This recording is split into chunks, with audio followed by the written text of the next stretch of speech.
Well, hey, what's up everyone? Welcome back to episode 13 of my training log. It's a good week of training this week, really pretty good considering the weather. Let's get right to it. Well, Monday, January 29th was a rest day from my running, but I did have a strength workout on the schedule. However, I ended up not doing anything. It was a complete rest day. Work was just a very busy day. We had some other stuff going on as well in the family. So it was just busy, kind of ran out of time. So Tuesday, January 30th had called for about an hour easy run. And so I headed out on my route here in the Saucony Kinvara Pro. Just a beautiful, beautiful day, just perfect weather. It was awesome. 7-mile run, 8:29 pace, 4:56 on the elevation gain. So an easy run and just, yeah, a good day of training. Well, Wednesday, January 31st was a speed work day and had a pretty good session scheduled. So the coach had 6 by 3 minutes at an 8 RPE, runner's perceived effort, uphill. So my wife and I headed back to Rampart Range Road because she also had a very similar workout. Hers was 6 by 2 minutes, I believe. So just a little bit shorter, same RPE. So we went there, warmed up together, heading up Rampart Range, keeping it very easy on the warm up. And then we each did our own intervals. And so it was a good day, hard efforts up the hill for sure.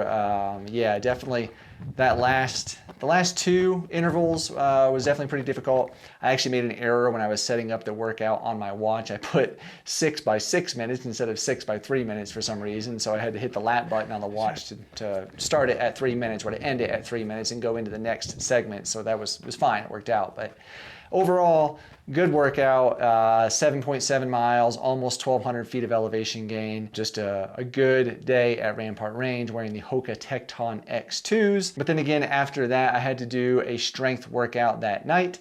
And the gym was very busy again, so I didn't get the camera out. It's kind of uncomfortable being that guy getting the camera out when there's a bunch of people in the gym. But it was a good session, a little over an hour, and yeah, feeling stronger. But on the way to Rampart Range, I forgot I did test a new gel. So this was the Carbs Fuel Gel.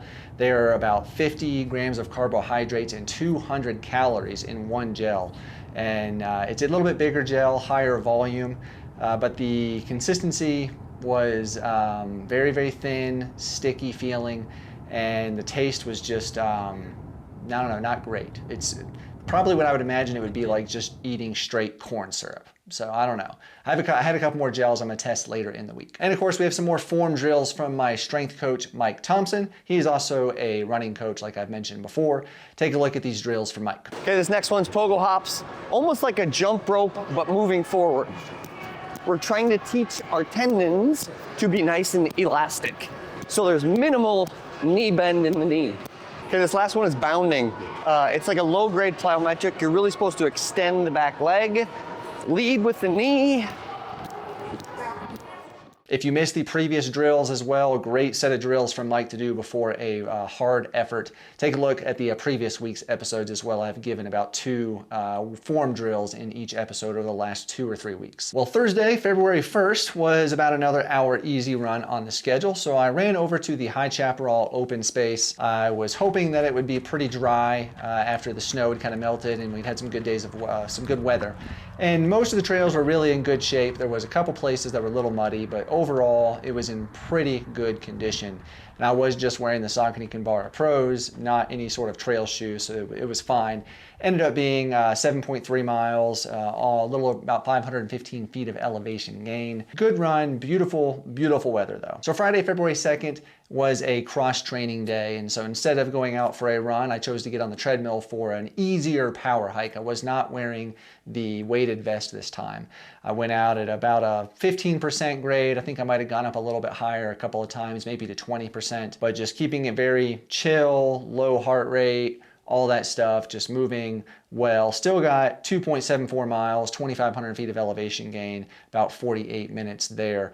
So felt good. Definitely a lot less effort than the week prior when I was wearing the weighted vest. I was not feeling near as tired afterwards, which was intentional because after this I had to go to the gym later that afternoon. So again, Friday afternoon, it was busy. I didn't get the camera out. It's just, I gotta find a better time to go because it's been busy.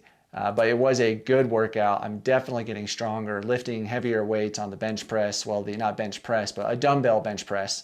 incline and decline, definitely getting heavier weights. So feeling stronger and feeling good. Well, Saturday, February 3rd was my long run of about 3 hours is what was on the calendar.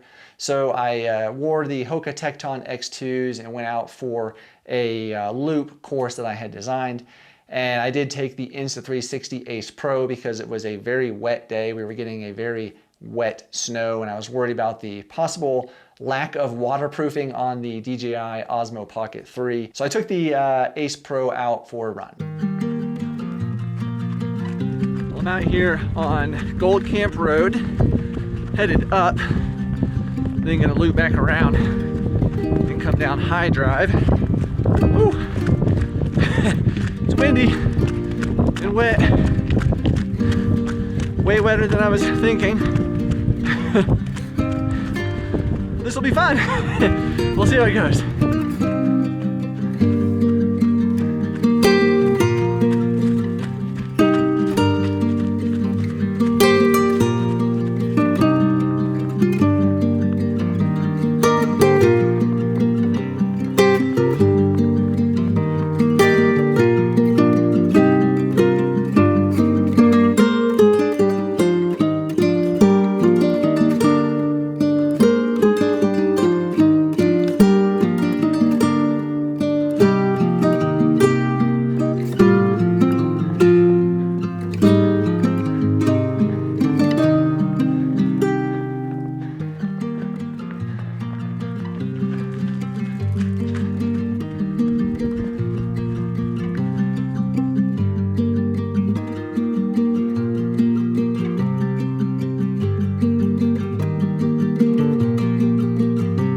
Up here at the top of High Drive, and there's not a car in the parking lot.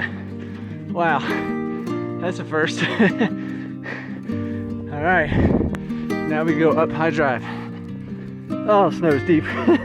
At least on Gold Camp, there were some car tracks, or some kind of tracks that were a little bit padded down. I could run in, but this is pretty deep.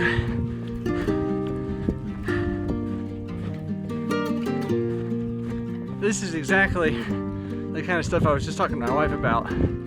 How putting yourself in uncomfortable situations, whether that's weather like today, difficult terrain,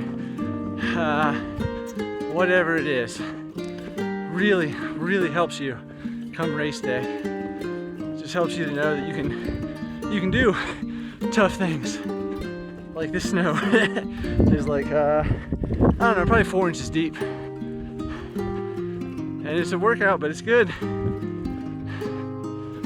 Put yourself in uncomfortable situations so you can grow.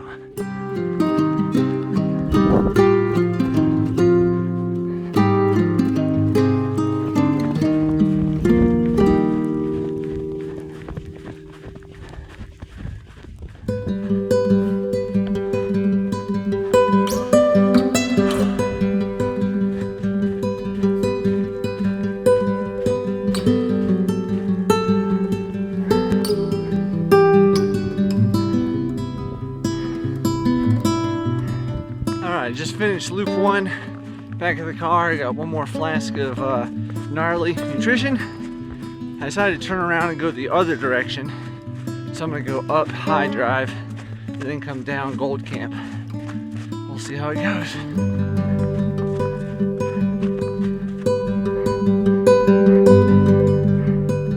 Oh, finally back up at the top. This is the high point of my route.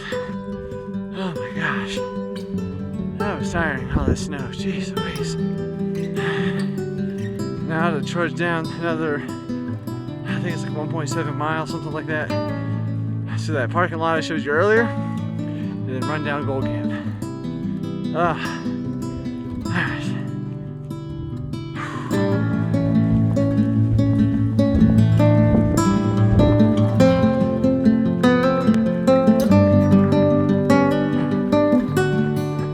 As you saw, it was a lot of snow. It started out on the drive there. Our house was getting dumped on. When I got closer, there was no snow on the ground. And then as I got there was snow on the ground, and it was snowing very heavy. That second loop, we got an additional probably 3 inches of snow while I was out running.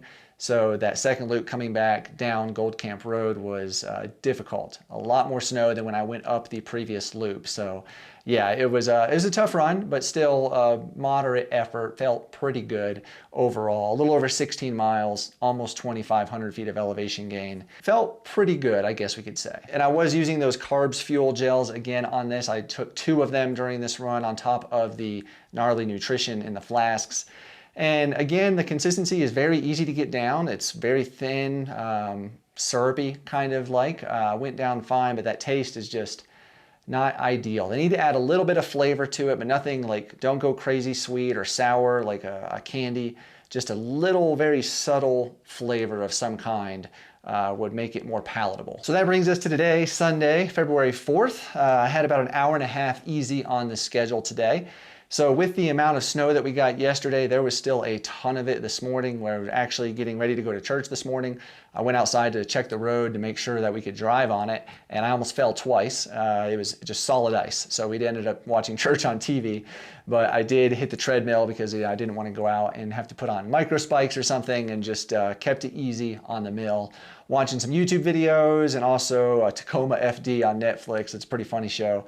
But yeah, a little over 10 miles, 1,100 feet of elevation gain. I did throw in some gain to kind of mix it up a little bit. Keeping it chill though, felt like an easy effort and just felt good. A good day. Well, overall for the week, it was a solid week of training. A little over 51 miles, over 8,200 feet of elevation gain. So a good week of mileage and vert. And then on top of that, the strength training, I did miss that one strength training activity on Monday, but Wednesday and Friday, I got a little over 2 hours worth of strength training in there as well. So, well, now I thought I would answer some of your questions that you've asked in a couple of videos and on Strava.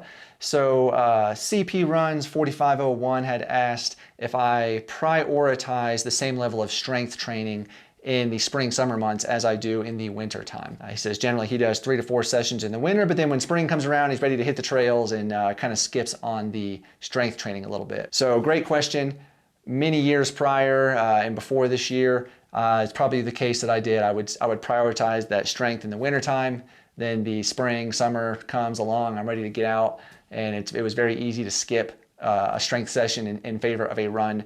But now I'm trying to do the opposite. I'm trying not to skip those strength sessions. I'm trying to really focus on those because I think it is really going to help me in the longevity of the sport of ultra running. Now that I'm 40 years old, I'm not getting any younger.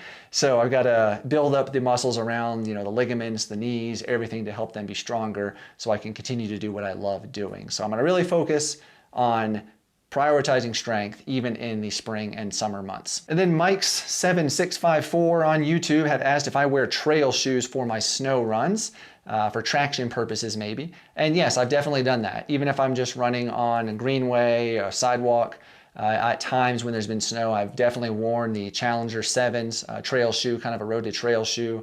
I've worn the Craft Pure Trail. I've worn some Saucony trail shoes. I've just, I've definitely done that. And it works really well. If it's icy, I would probably go with a road shoe and maybe put on the Exo spikes from Catula.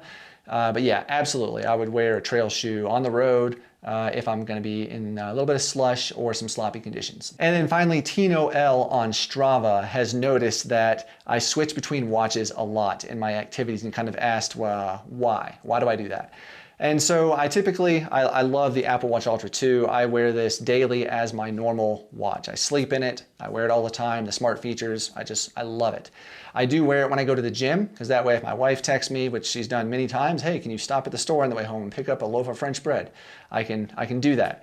So I wear that during my workouts. If I'm going to be road running or on the treadmill, I'm probably 90% of the time going to be wearing my Coros Pace 3. I had the display screen set up really well for pairing with a heart rate monitor if I want to do that, or another sensor I'm testing out for core body temperature.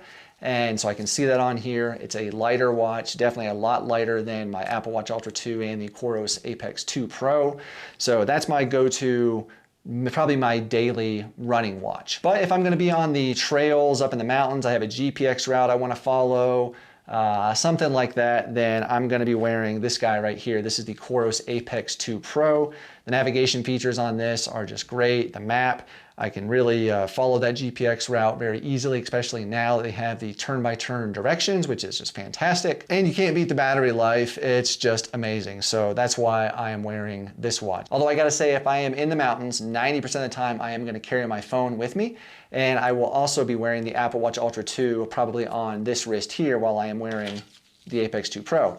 That's because, again, that connectivity. If I need to text my wife, my children need me for something, I can get that while I'm running and I can answer it and respond much easier than having to dig my phone out. I can do that through the Apple Watch. Well, thank you all for those questions. I really appreciate you guys interacting, asking questions. Feel free, please drop some more questions below.